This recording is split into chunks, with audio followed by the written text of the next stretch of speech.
Good evening. Thanks for joining me in my home tonight.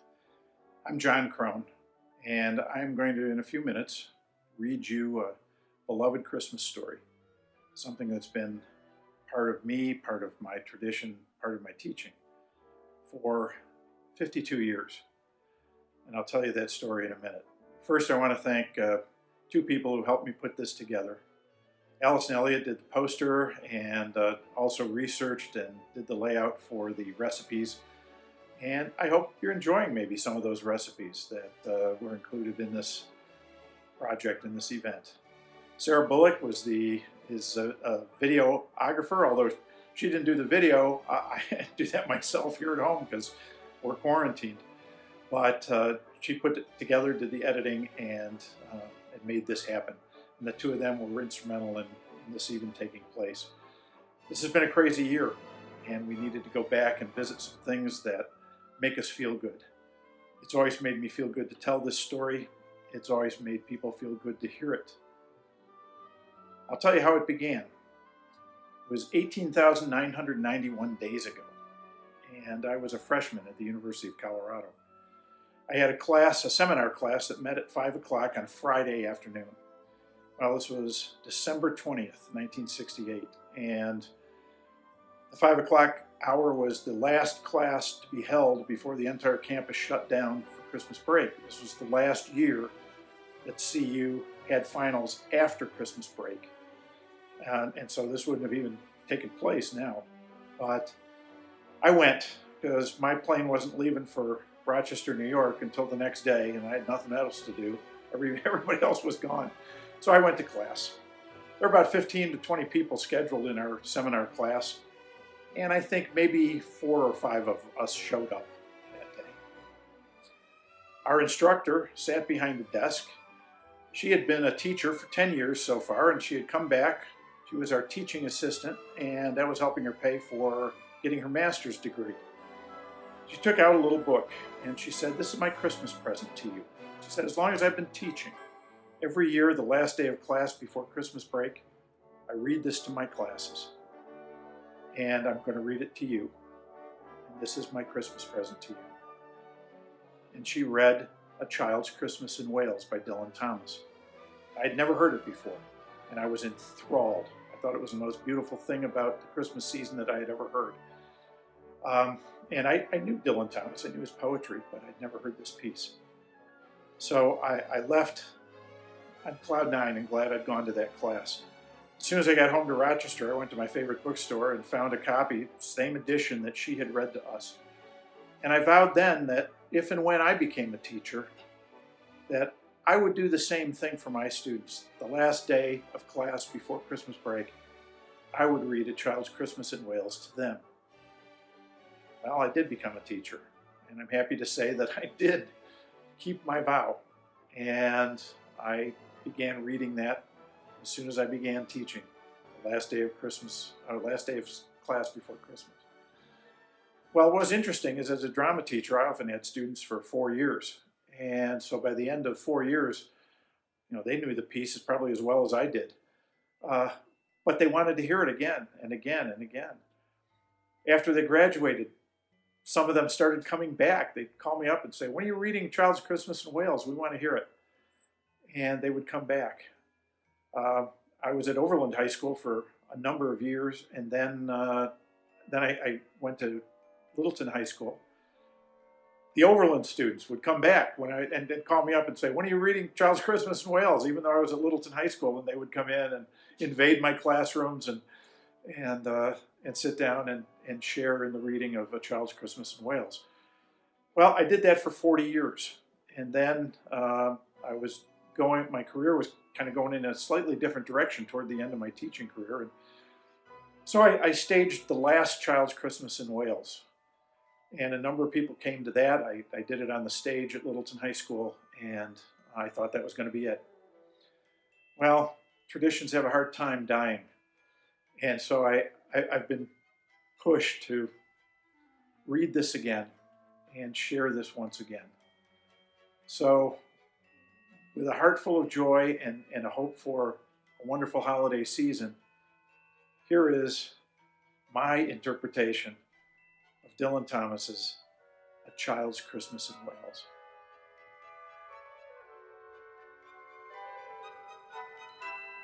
One Christmas was so much like another in those years around the Seatown corner now, and out of all sound except the distant speaking I sometimes hear a moment before sleep, that I can never remember whether it snowed for 6 days and 6 nights when I was 12, or whether it snowed for 12 days and 12 nights when I was 6.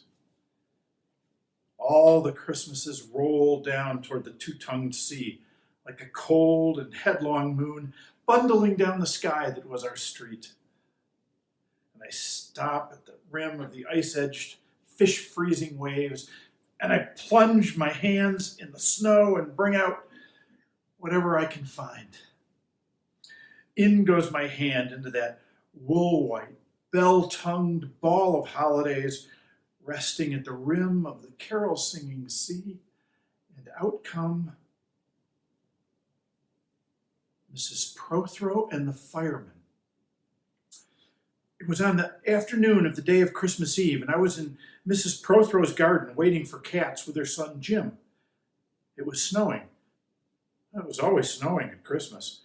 December in my memory is white as Lapland, though there were no reindeers.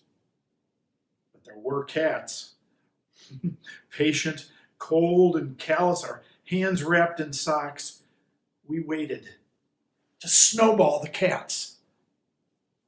Sleek and long as jaguars and horrible whiskered, spitting and snarling, they would slink and sidle over the white back garden walls, and the lynx-eyed hunters, Jim and I, fur-capped and moccasined trappers from Hudson Bay off Mumbles Road, would hurl our deadly snowballs at the green of their eyes.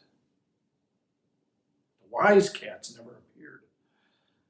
We were so still, Eskimo-footed Arctic marksmen in the muffling silence of the eternal snows, eternal ever since Wednesday, that we never heard Mrs. Prothero's first cry from her igloo at the bottom of the garden.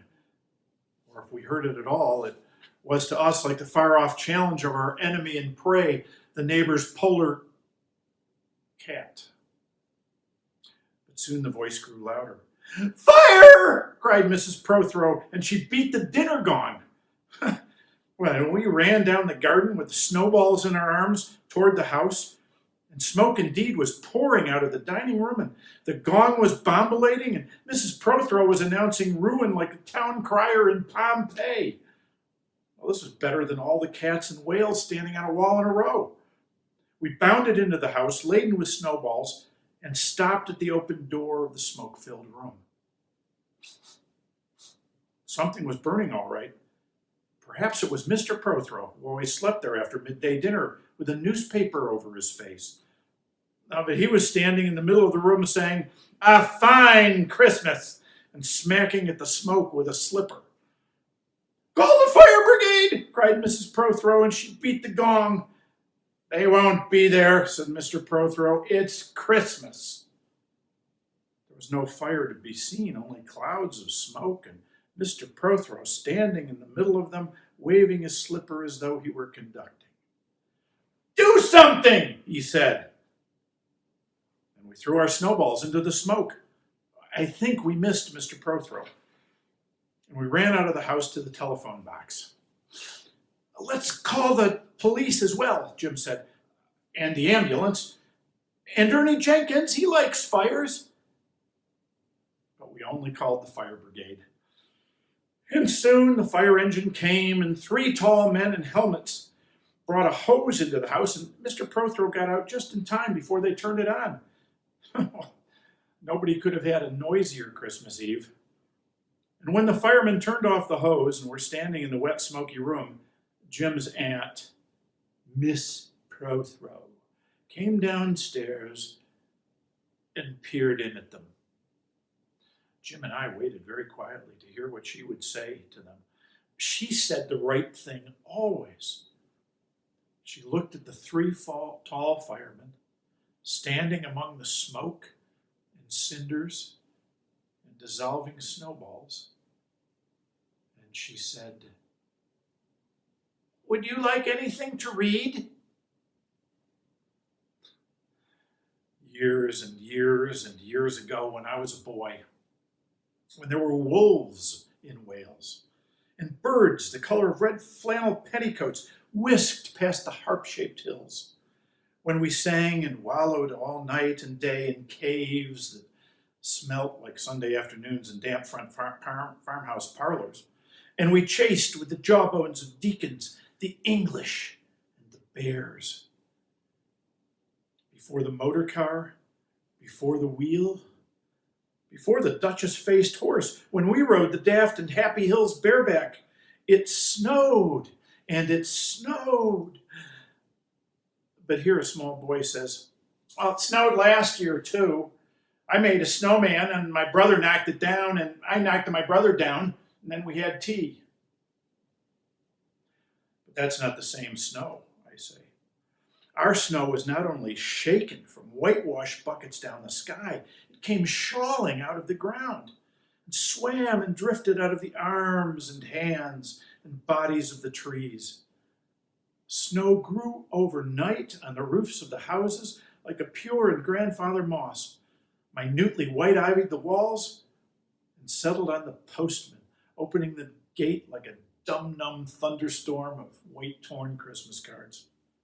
Were there postmen then, too? With sprinkling eyes and wind-cherried noses, on spread frozen feet, they crunched up to the doors and mittened on them manfully. But all that the children could hear was a ringing of bells. "You mean that the postman went rat-a-tat-tat and the doors rang?" "No, I mean that the bells the children could hear were inside them." "I only hear thunder sometimes, never bells." "There were church bells, too." "Inside them?" No. In the bat-black, snow-white belfries, tugged by bishops and storks. And they rang their tidings over the bandaged town, over the frozen foam of the powder and ice cream hills, over the crackling sea. It seemed that all the churches boomed for joy under my window. The weathercocks crew for Christmas on our fence. Get back to the postmen. They were just ordinary postmen, fond of walking and dogs and Christmas and the snow. They knocked on the doors with blue knuckles. Ours has got a black knocker.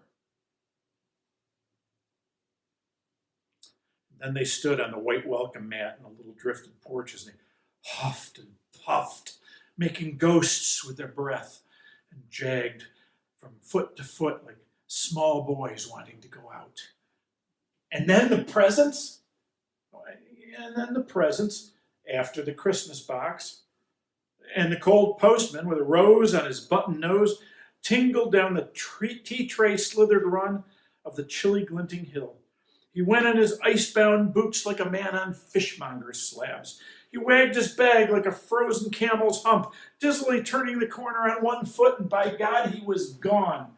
Get back to the presents.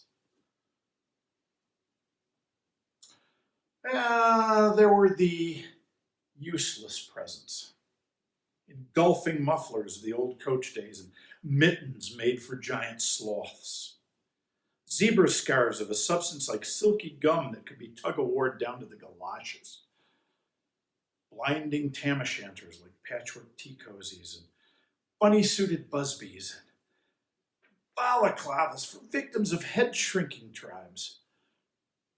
From ants who always wore wool next to the skin, there were mustached and rasping vests that made you wonder how the ants had any skin left at all. And once, I had a little crocheted nose bag from an ant, now, alas, no longer whinnying with us.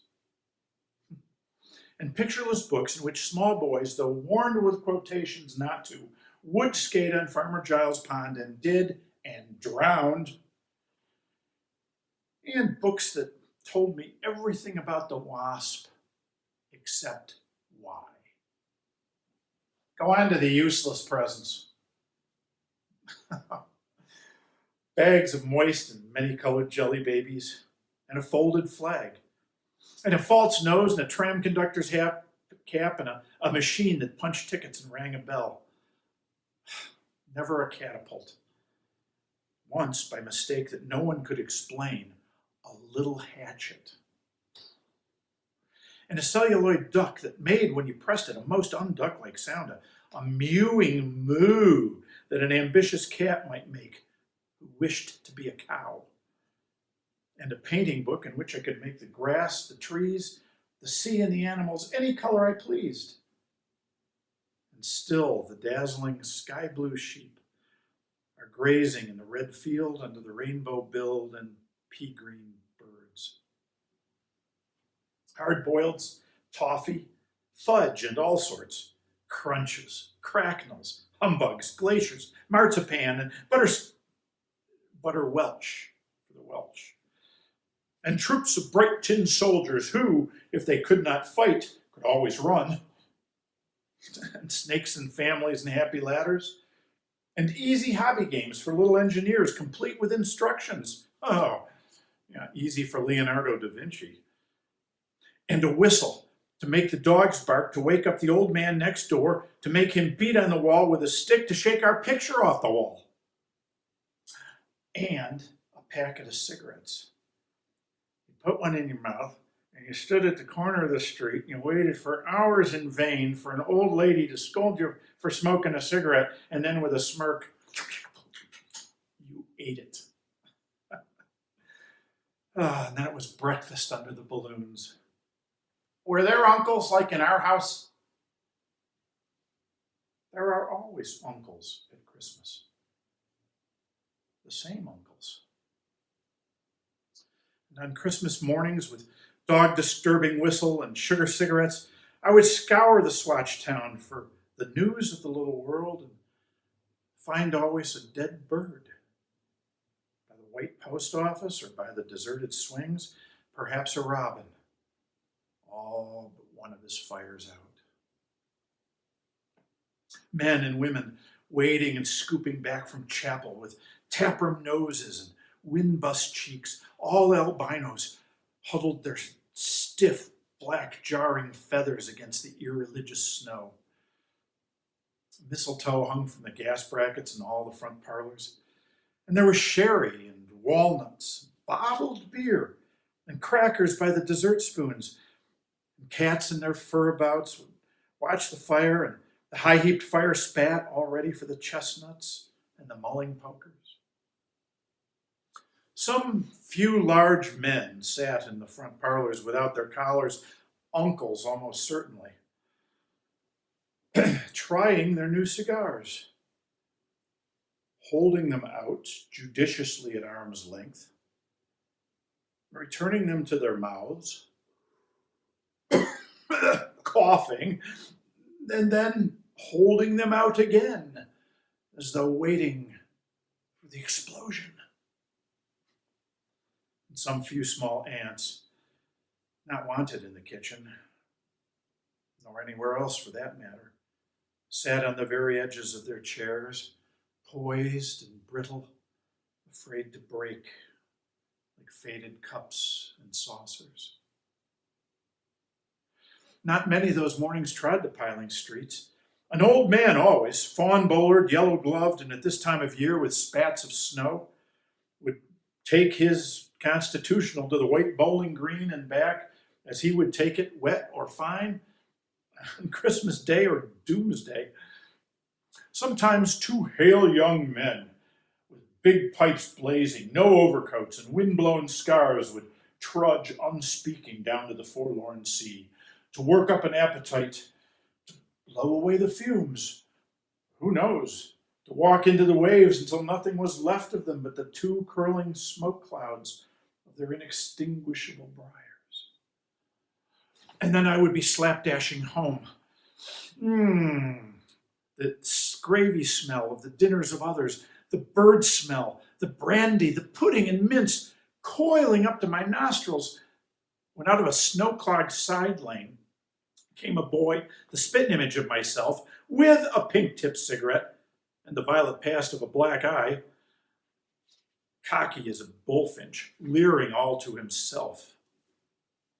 I hated him on sight and sound, and would be about to put my dog whistle to my lips to blow him off the face of Christmas, when suddenly he, with a violent wink, put his whistle to his lips and blew so stridently, so high, so exquisitely loud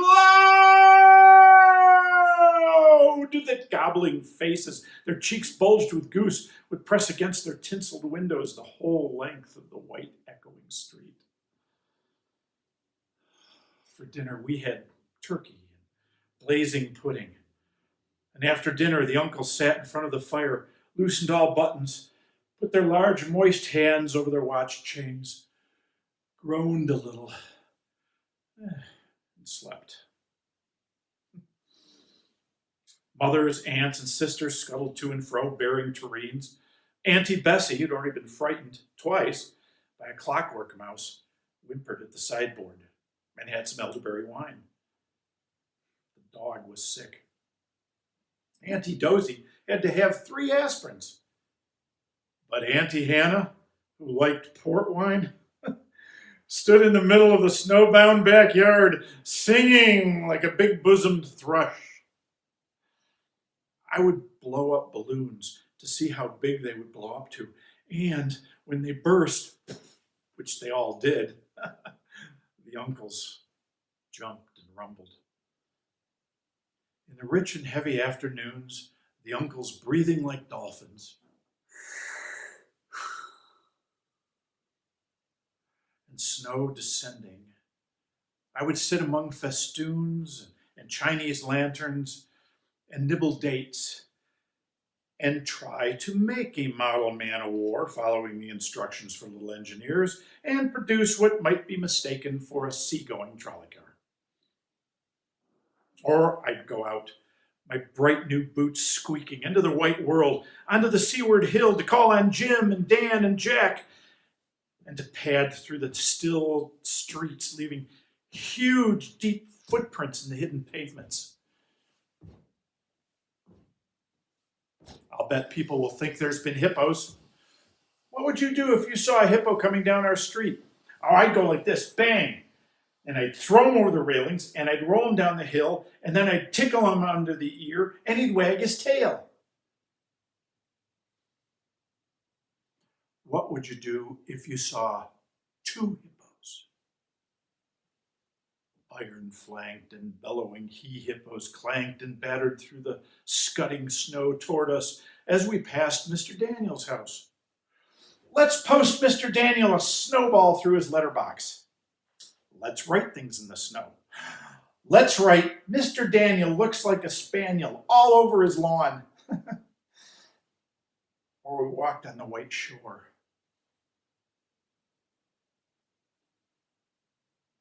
Can the fish see if it's snowing?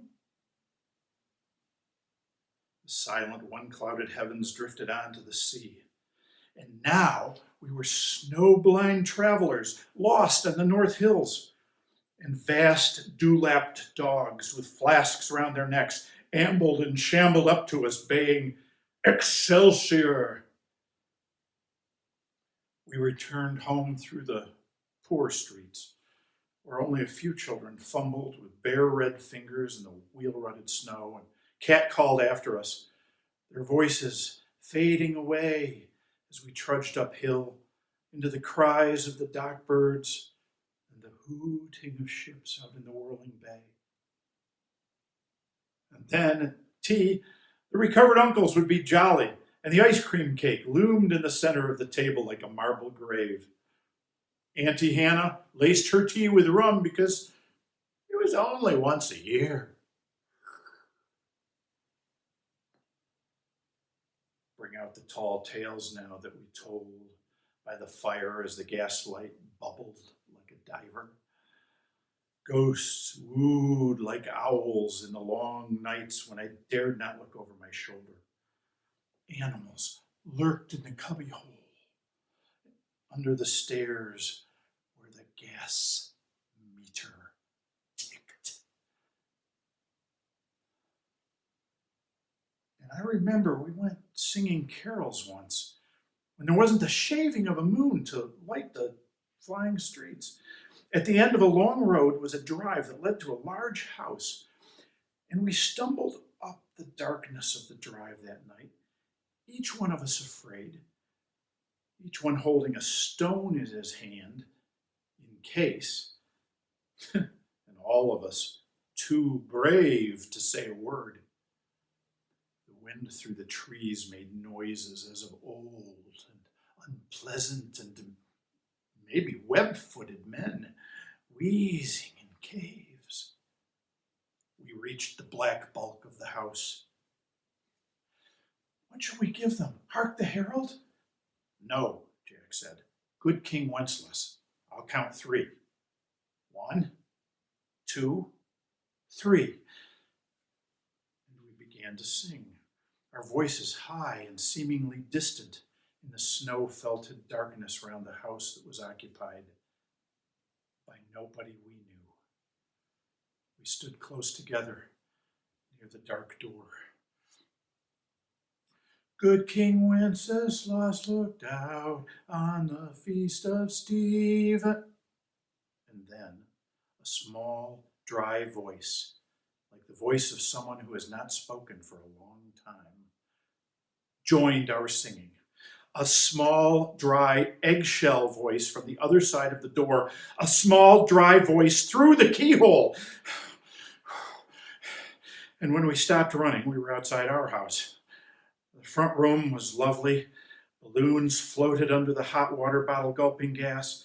Everything was good again and shone over the town. Perhaps it was a ghost, Jim said. Perhaps it was trolls, Dan said, who was always reading. Let's go in and see if there's any jelly left, Jack said. And we did that. Always on Christmas night, there was music.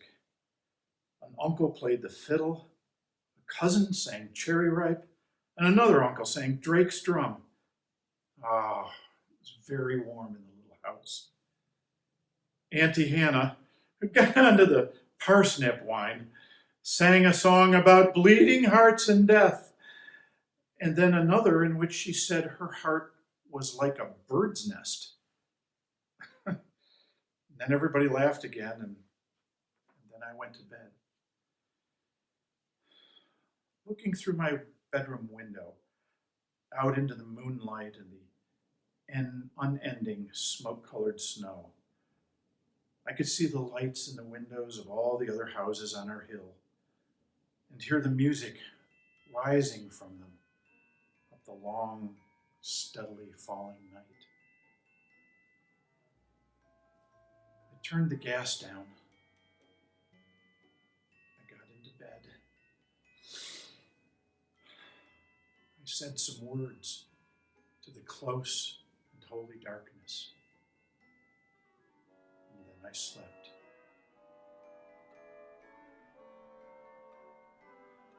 From our house to yours, from my heart to yours, I wish you the merriest of Christmases, the happiest of holidays, and my wish for a happy, healthy 2021.